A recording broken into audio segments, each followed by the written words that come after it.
আলহামদুলিল্লাহ, হাড়িভাঙ্গা আম গাছটিতে আমি এর আগেও গাছ থেকে পড়ে যাওয়া দুইটি আম আপনাদেরকে ভিডিও করে দেখিয়েছি।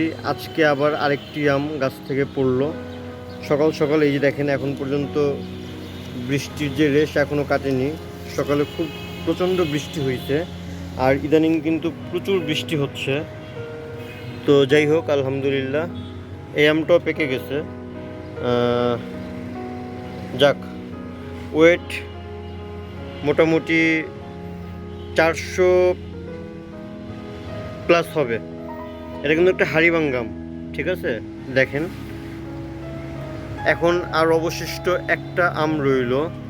ওই যে আমার এটা বলতে গেলে একটি কি বলবো, একটা লাকিলি আম গাছ। কোনো আম আমার নষ্ট হয়নি, আল্লাহর মতো সব আম টিকছে। এখন যে ডাল থেকে আমটা ঝরে গেছে, এই যে এই ডালটা, তো এই ডালটাকে আমি পূর্ণ করে দিব।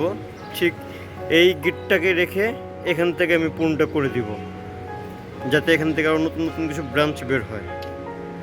তো এই ব্যাপারটাই আপনার সাথে শেয়ার করা ছিল, কারণ আমি প্রতিটা আম গাছ মানে সবসময় কিন্তু আপনাদেরকে আপডেট দিয়ে থাকি। আর যেহেতু এই হাড়িভাঙ্গা আম গাছের আগের ভিডিওগুলো আপনাদেরকে আমি দিয়েছি, ওই হিসেবে এটাও দিলাম।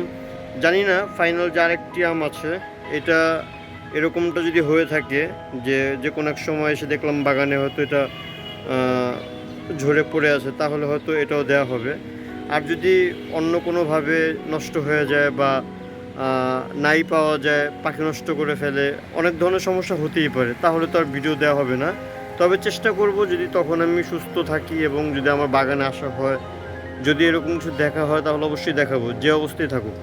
আর এই যে নতুন যে গাছগুলো আমি বসাইছি, তার একটি গাছ বড়ই গাছ, আপেল কুল বড়ই, ঠিক ওই জায়গাটাতে আমি বসাইছি, যাতে নিচ থেকে ভিউটা খুব সুন্দর লাগে। তো এই ছিল আজকের মূলত আপনার সাথে শেয়ার করা। যাই হোক, ফ্রেশ ফ্রুট নিজের গাছ থেকে পাওয়া, যাক, দেখা যাক এটা কতটুকু কি হয়।